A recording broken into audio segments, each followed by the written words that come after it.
Welcome to another edition of Who's Better Baseball, the podcast where we answer a simple question on each show.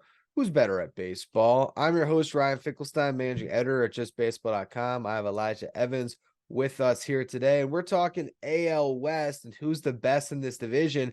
And that conversation has gotten a lot more complicated over this past month. The division that the Rangers had owned all year, but the Seattle Mariners are suddenly the hottest team in baseball. Since the All-Star break, they're 26-11. In August, they're 16-4. They went 17-9 in July. And all of a sudden, after looking horrible in June when they were 9-15, they have just skyrocketed up the standings. And now, as we record today, the morning of August 23rd, they are only a game out of not just a playoff spot in the wild card, a game out of first place in the division.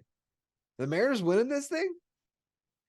They might just do it. I mean, it's really crazy to look at. This team has just caught fire and they've just ran with it at this point. And you look at the roster, and this is what we almost expected from the Mariners. I don't think people thought, they would win the division necessarily. I mean, I think there was a lot of people that thought it was possible, but they were supposed to be better than the Rangers, and they were supposed to be competing with the Astros after last year.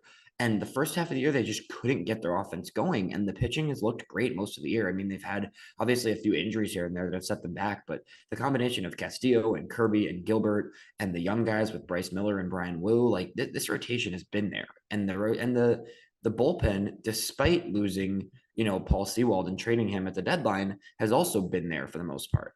So it's really just come down to that offense. And on top of that, the deadline move, I think it's an underrated move that they made, flipping Paul Sewald for two young hitters in Josh Rojas and Dominic Canzone, in addition to a prospect, because those guys have kind of sparked a little bit. And on top of that, it just has come down to one of the best players in our game catching fire at the right time and turning into the player that we saw last year and that we know is in there, with Julio Rodriguez, absolutely taking off in the last, month and a half. And he's just, he had a stretch this past week with four hit games in a row.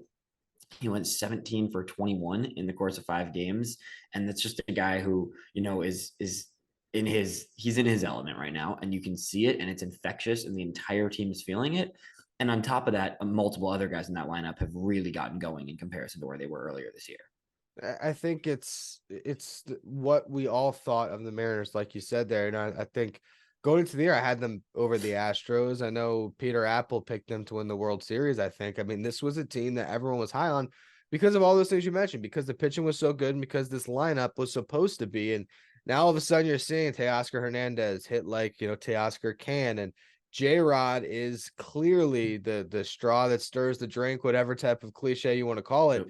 You need J-Rod to be himself for the team to take off. I think that's true about most teams around the game. If your best player isn't feeling it, it isn't performing the way you expect, it's hard for the other guys to pick up that, not only just the production, but kind of the emotional burden of it, of what the leader's supposed to do. And now you got J-Rod hitting over 400 this month.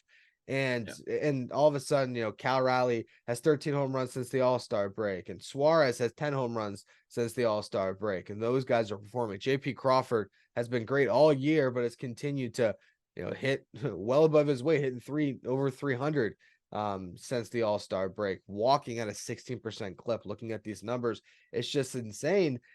This Mariners team looks like a juggernaut all of a sudden, seemingly overnight.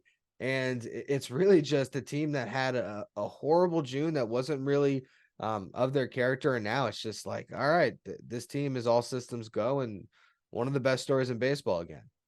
Yeah. When you see teams struggle through the first half of the season, there's a lot of teams that you can look at and say, this team doesn't have it. Even after the Mariners decided to sell off their closer, you can look at that roster and say this team could have it. And they do. And it's just a matter of it coming together. And it took them some time and they couldn't quite get there. And now it's everything is firing on all cylinders, from their starters to their bullpen to their lineup. I mean, it is every aspect of this team looks phenomenal. And like we were saying, the lineup was the biggest issue. And J-Rod was having somewhat of a slump to start the year, and Teoscar Hernandez came over and struggled to start his career with the Mariners, and Ty France was well below his great breakout year from last year.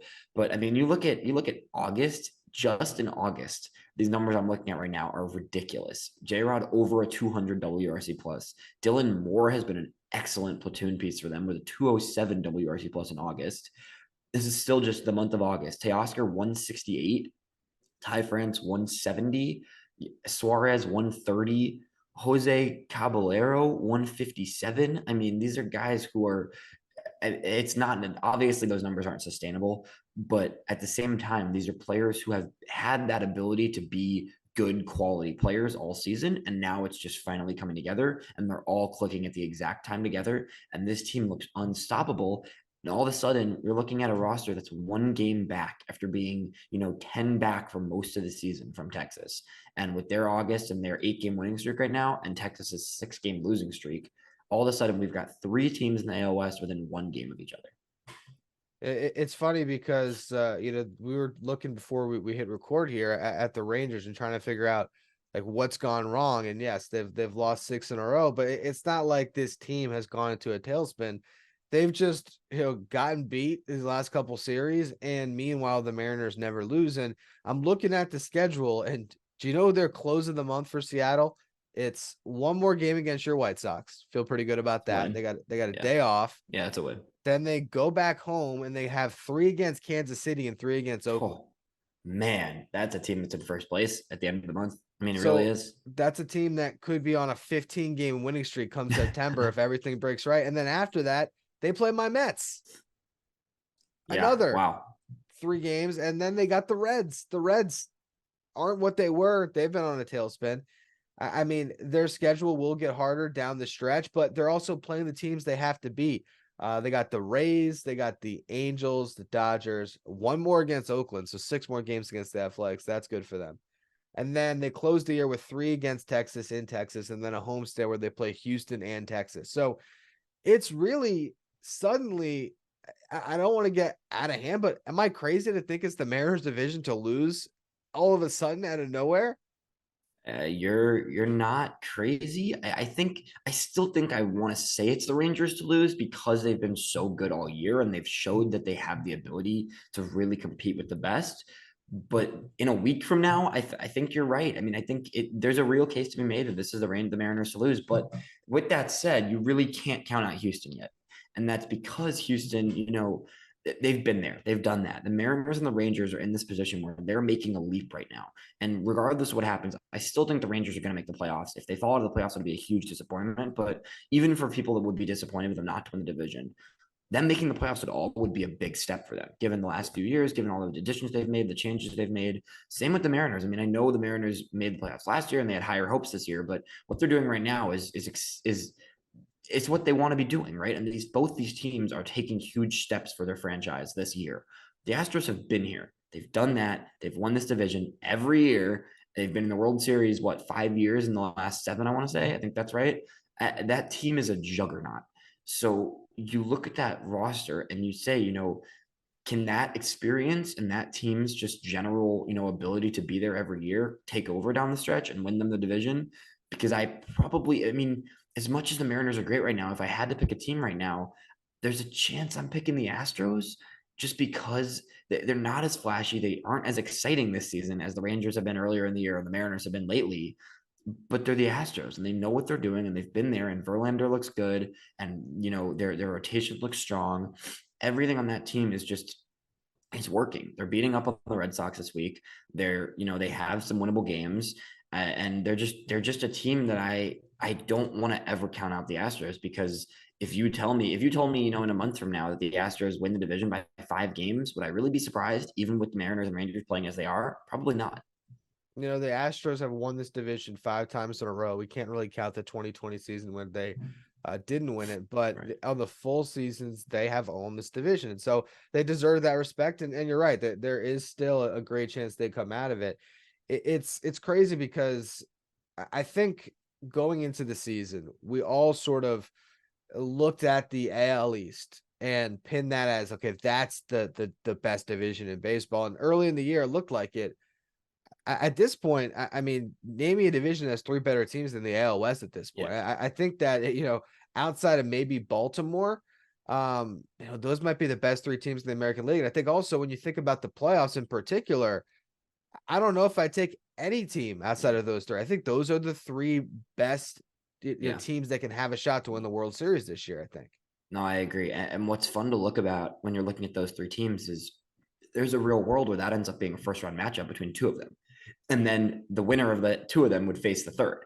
So if you look at the playoff picture, if you end up with two of those teams in the 4 and 5 spots potentially, if the Rays, I mean the Rays are still in that 4 spot and pretty comfortably in the 4 spot, but I think there's a chance that you end up with those two of the three in that division in the 4 and the 5 facing each other, and then the winner of that facing the one who wins the division. So regardless of how it shakes up, some of those teams are going to face somehow in the playoffs, and that is going to be incredible. We saw it last year with the Mariners were a little bit off. Could this be the year they dethrone Houston? I mean, they looked good last year in that game until that ridiculous Jordan homer that just ended the Mariners' souls. And I mean, this could be the year they dethrone them. And then even the Rangers struggling right now. Like, if you tell me the Rangers offense got incredibly hot and Scherzer and Gray and Montgomery all had good starts in the playoffs and they made a run, that would make perfect sense to me too. So it's crazy to look at. And one more thing I want to mention with Houston, because we were mentioning the schedule coming up for the Mariners. Houston is in a nice spot too, believe it or not. I mean, they do have some games against the Rangers, and they have a series against the Mariners at the very end of the season, which is going to the second to last series of the season is Houston and Seattle, which is going to be incredible. But the Astros also have 6 games against the Royals. They've got 5 more games against the Red Sox. They've got 3 more games against the A's. They've got 3 games against the Yankees. So these are some really winnable games for Houston too. So it's going to be pretty crazy to see what happens. But all these teams are going to keep winning. I mean, I wouldn't be surprised if I expect to see 390+ win teams, maybe even more than that. I mean, is that crazy? No, I don't think it is at all. And I just don't know who falls out of this playoff picture. That's where we're at, where it's Toronto has had a sneaky great pitching staff. We had an article about that go up Yeah. this week. And we know what their lineup can do. Are the Rays going to just fall off a cliff down the stretch? You would say, okay, they could, because their pitching is a disaster at this point with all the injuries. But you also look around baseball and they have a plus 169 run differential. The only team better is the Rangers in that department. So it's tough, man. It's tough to figure it out. I think, putting all of the wild card implications aside, just strictly looking at them as playoff teams, which top 3 in the rotations you like the most? If these teams end up in wild cards, which top 3 do you like the most? Is it Houston with what would be Verlander, Valdez, Javier still? Is that Yeah. still their top 3? Yeah, Javier's been rough this year, but I still think he gets that third start compared to some of the other young guys there. Yeah, that's where I'm at. It's Scherzer, Montgomery, Gray, or it's Seattle with Castillo, Kirby, Gilbert, and geez, my I think Kirby gets the two. Kirby. Yeah, Kirby. I think Kirby gets the two, and I think there's a world where it's not even Gilbert, to be honest. Gilbert's been good, but if Bryce Miller is firing on all cylinders and he's fully healthy, there's a chance he gets that start, which is crazy to even think about Gilbert not getting a top 3 start. But I almost lean the Mariners, which is Right? crazy to say. But I mean the Astros, man. You gotta factor in Verlander's experience and Valdez's experience. I mean, it's just as much as I want to say the Mariners in that conversation, the Astros have been there, and they just I know I keep saying that, but there's something to be said for these pitchers that have pitched in these situations every year for the last 5+ years. And yeah, that's tough. The way Javier's pitched though this year, there's a real case you can make for the Mariners, but it's hard to go against a combination of Verlander and Framber Valdez. But I don't know, man. I mean that's the Mariners pitching is great, and if you factor in either Miller, Gilbert, or Wu, two of those 3 guys being piggyback pitchers almost who can come out of the pen and throw for you, that's just deadly. I mean, I'm telling you, it's such a strange discussion to have, because all these teams are so good. You can make an argument any which way. You can look at the Astros in their lineup and just say, well, that's they have the experience there. Like, how much better does it get, assuming everyone's healthy, when you have Kyle Tucker, Alex Bregman, Jose Altuve, and Jordan? I mean, it doesn't get much better than that. Seattle has J-Rod and this team that's firing all cylinders right now with Crawford and Raleigh and Suarez, and if Kellenic comes back. I mean, they have a lot of different pieces that they can plug into the mix. And the Rangers have had the best lineup all year long. And yep. Corey Seager, might be the best hitter in baseball. So, man, I think it's impossible to even really grade these teams out. Like, I Yeah. think it's a 1A, B, and C at this point. I don't know who's better. I really don't. Yeah, I mean that's the whole name of this show. You just said it right there. I have no idea. It's really hard to say. And I think if I'm looking at these teams, I think they're all playoff teams. And I think it just comes down to whether the pitching clicks or not for some of them in the playoffs. Because like we were saying, the pitching's good on all sides. And it's weirdly enough, like as much as it's such a, kind of not prioritized concept in baseball, it could come down to the bullpens even. I mean, this is so close. It could really come down to who can close down games and who can finish it off. Because every team has their closer. I mean, Munoz is disgusting. And Chapman's having a huge resurgence here, and the Rangers picked him up, and that was a great pickup for them. And then you got guys like Ryan Presley and the rest of that Houston bullpen who have experience doing it in the playoffs. So it's really hard to say, but I think it could come down to those late innings, which is who can really finish the game and who can close it down. But we don't know that, and we can't say that right now. So I mean, it's really just about continuing to follow these teams and continuing to watch who stays hot and who is able to. Right, the Mariners are going to come back down to earth at some point. They're going to lose a game and they're going to have to reset and then kind of get their focus re-centered on what they need to do and how they need to play, because you can't stay blazing hot forever. That's just not how it works in baseball. But they can keep themselves in the hunt and keep going at it and keep winning the majority of their games. Meanwhile, the Rangers have to really reassess right now and say, they have an off day today, I think, and then they gotta look and say, hey, like we gotta turn this on. Like it's time to go because they need to not blow their chance. I mean, they're 2 games away from being overtaken by the Jays potentially and not even being in a playoff spot if they were to lose a few more games this week. So they got to turn it on too, and it's going to be really fun to watch. I guess we'll flip it this direction. How does this division finish? That's my question for you. It's crazy because as hot as the Mariners are and what they had to finish this month, not to say that I'm just penciling in a 15-game winning streak because that's insane to say, but it's like, yeah, they could actually find themselves holding first place by the end of this month. And it's so tough. I think that if I really had to pick it, I'd maybe still go where your head was at earlier with the Astros just being the team that just we look up at the end, and it's just like the Dodgers now. It's just like, oh, once again, they're the winner. I think the hot take that I'd have is if one of these teams falls out of the playoffs, I think it would be the Rangers. And the reason why I say that is because Mm, I watched it unfold with a similar season last year with the Mets, where you have a team that is cruising all year, that's a top of division. And when a team like last year, the Braves, or this year now, both the Astros and the Mariners creeps up on you, it's hard to get back to that gear one last time to right. finish the season strong. So I guess where I would be at now is my prediction would be probably Astros win the division. I think all 3 teams make the playoffs, but if one team falls out of it, I think it's the Rangers. But I'd hope it doesn't happen because they've had too good of a Yeah. year. Yeah, I don't dislike that take. I think that's the logic there is strong, and I could definitely see it. But I just don't see them falling out completely. I think they're just too good of a team. So the way I see it right now, if I had to put it in, just pencil it in, I'm losing a lot of faith in the Rays personally, and I still think they're going to make the playoffs as well.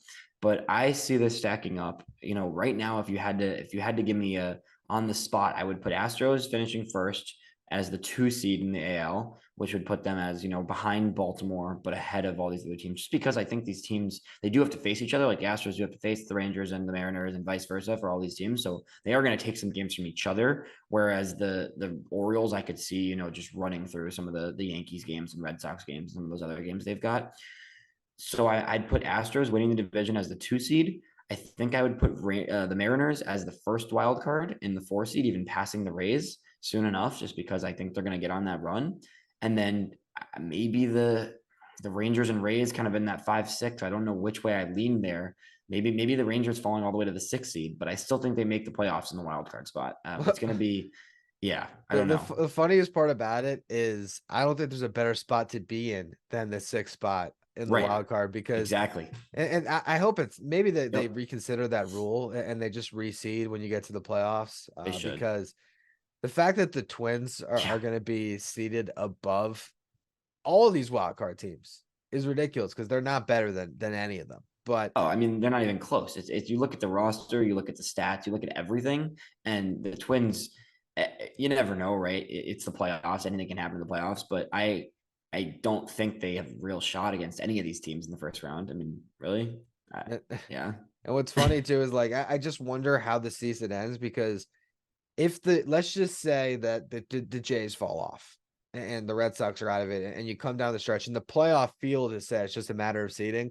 I do wonder if there's a little bit of, oh, we're gonna set up our rotation for the wild card and Yeah. throw out some bullpen games at the end to be okay with the 6 seed from one of those teams because With that said, though, does it if the 6 seed beats the 3 seed, do they then face the 1 or do they stay facing the 2? Do you know that? I can't remember. I I don't always remember if forget it because they switched reseeds it after each around. round. I don't think it reseeds after each round. I think it would hold true to that. So that's I tricky think then, it's a because then you get bracket. then you get potentially the Astros though. So it all depends on how this all shakes out. I mean, I hear what you're saying, and I think as fans, people think the idea of like, oh, maybe we rest a little bit and we get the 6 seed Yeah, sounds yeah. appealing, but I just don't think teams work like that really. I think it's just from And an this organizational race, standpoint, it's just a hard you can't even put your foot off the gas for 1 second, even if you know you're in the playoffs. You have to stay riding that momentum into the playoffs just because of it's how true. tight it is. Yeah, yeah. I mean, honestly, at this point, I don't think that any team is going to fall off. So I think we're there's a good chance that we're getting to game 162 and everyone's pulling out. It's almost like an NFL Week 17 where everyone's pulling out the tiebreakers and all that because we don't play game 163 anymore. It's all right. Who's got the tiebreaker over who? Who's going to win Yep. this last game and get into the race? That's probably the more likely scenario. But it's going to be a lot of fun to watch down the stretch, and we'll be following along with it at Who's Better. Make sure you follow, rate, and review wherever you get your podcasts, as we will continue to be breaking down who's better between these teams down the stretch. And check out all of the great written content we have at justbaseball.com.